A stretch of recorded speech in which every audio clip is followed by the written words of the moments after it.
CBS Broadcast Center in Los Angeles. This is CBS 2 News This Morning at 5. And a very good morning to you. It is Friday, everyone, November 5th. Welcome to CBS 2 News This Morning at 5 and streaming on CBS in Los Angeles. I'm DeMarco Morgan. And I'm Suzanne Marquez. Happy Friday. There's a lot going on in your world today. Here's your SoCal eye-opener. We're live in Santa Ana this morning, where investigators are at the scene of a fatal hit-and-run accident. The next chairman of the Joint Chiefs of Staff, General Colin L. Powell. We are honoring the historic life and legacy of General Colin Powell, who will be laid to rest later this morning. And a massive response last night when part of a strip mall went up in flames. At least one business was destroyed in the fire. And from construction projects to the return of the LA Marathon. Details of the areas you will need to avoid. That's if you're driving downtown this weekend.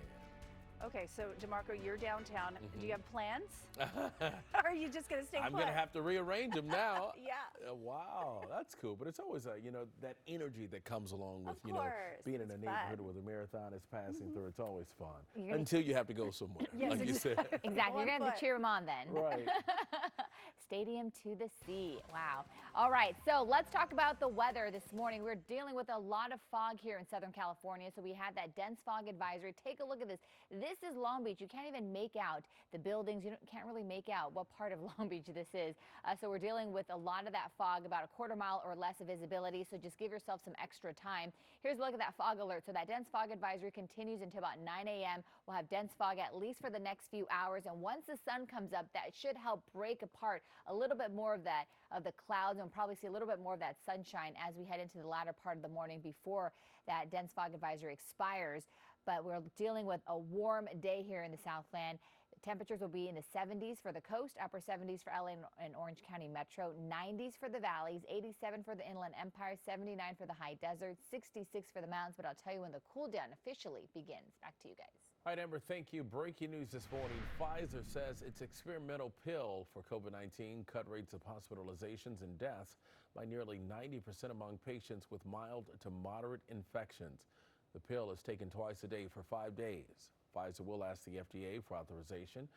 The announcement comes one day after a similar pill made from competitor Merck was approved for use in the UK. So that is big news there, especially if it comes here to the U.S. All right, breaking news now out of Santa Ana, where one person has been killed in a hit-and-run crash. CBS 2's Cara Finstrom is live on Fairview Street near McFadden Avenue in Santa Ana, where the streets are still blocked off. Cara, good morning. They are. Good morning, Suzanne. You can see there are still a number of detectives behind us here. They are collecting evidence that might be able to point them to the driver involved or help explain what happened here. They say the man who was struck and killed early this morning appears to have been walking through this largely residential area and that the driver did not stay. They took off, leaving him to die in the street. Let's go to some video of the response here overnight. Santa Ana police say someone who was passing by and saw the man called police, but by the time paramedics arrived, there was nothing they could do to save his life. This happened at about 1:30 this morning here in the 700 block of South Fairview Street near McFadden. There was thick fog at the time, not clear yet whether that may have played a role. We also don't know yet who was killed. Detectives are